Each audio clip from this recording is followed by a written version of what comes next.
want to bring in Scott Bauer, the CEO of Prosper Trading Academy. He's joining us this afternoon for a look at a few he's got his eye on. Scott, welcome. We've been talking for years about how transparent the Fed's become, the impact that has on markets, but today takes the cake. I feel like we know everything now, everything down to the brand name on the microwave in Fed Chair Jerome Powell's kitchen. I mean, all joking aside, what stood out to you in terms of his comments today? Honestly, nothing, Ben. It's almost like rinse, wash, repeat again. And what was he going to say, especially coming off of the jobless claim number that we got this morning, which was, the worst one that we've seen since August, a continuation of the JOLTS number that we saw earlier in the week.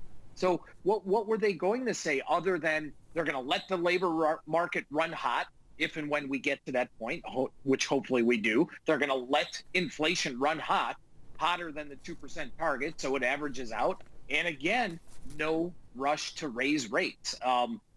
He did continue to say there is a pent-up consumer demand out there. We all know that, right?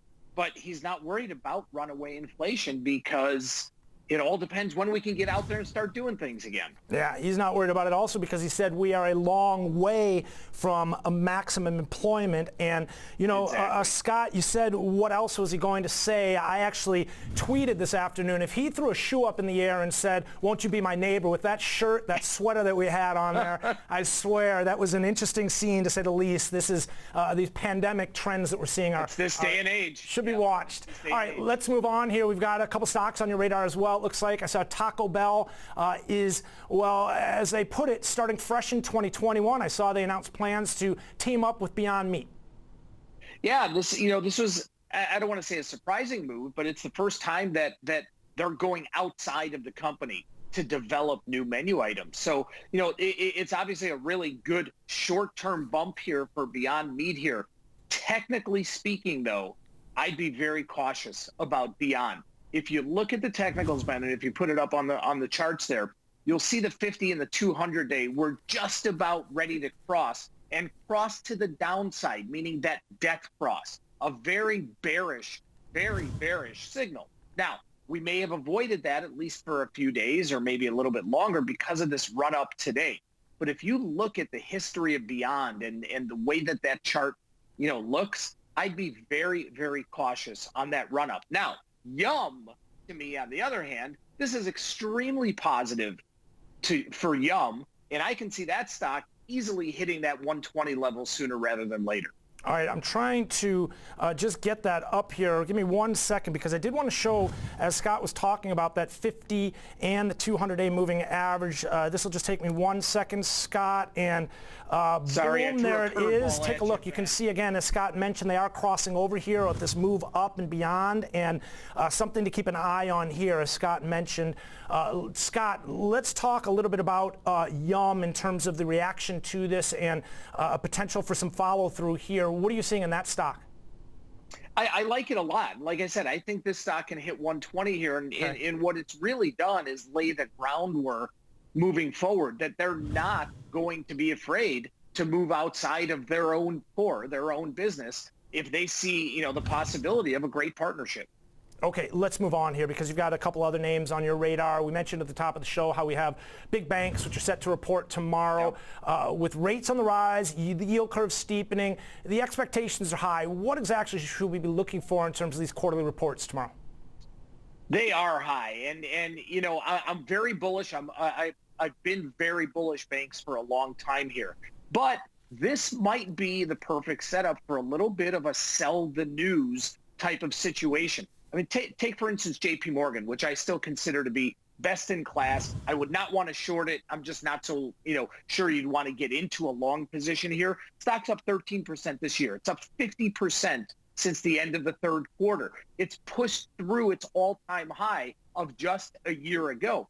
But when you break it down, they're expected to report the same EPS as this quarter last year, but on about $1 billion less revenue. Now, the couple things to really look at that should stand out. We should see a rise in bond and equity trading. That should happen.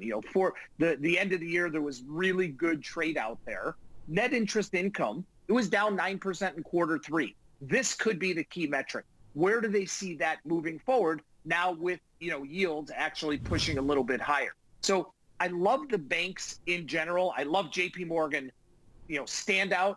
I'd be a little cautious entering a new position right here and maybe look for about a 10% pullback or so.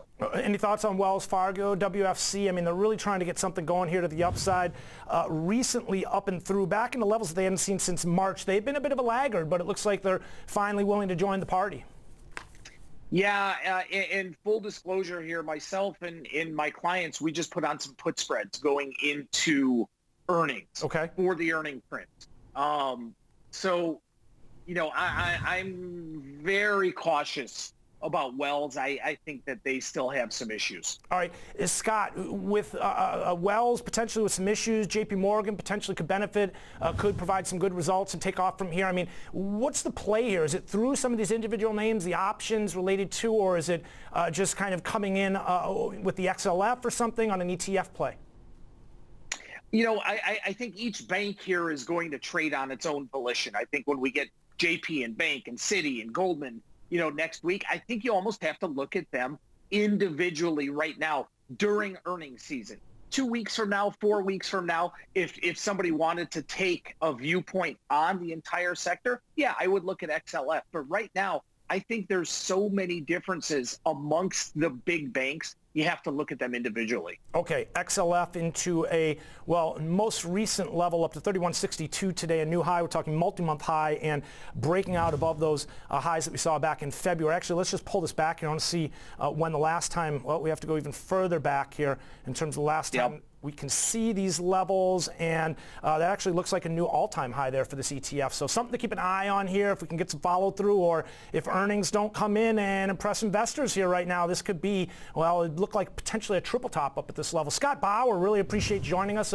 Look at a few individual names, a look at the XLF, and touching on what Fed Chair Jerome Powell brought to the table today here, literally the kitchen or dining room table, it looked like possibly. Scott Bauer, thanks again, the CEO of Prosper Trading Academy.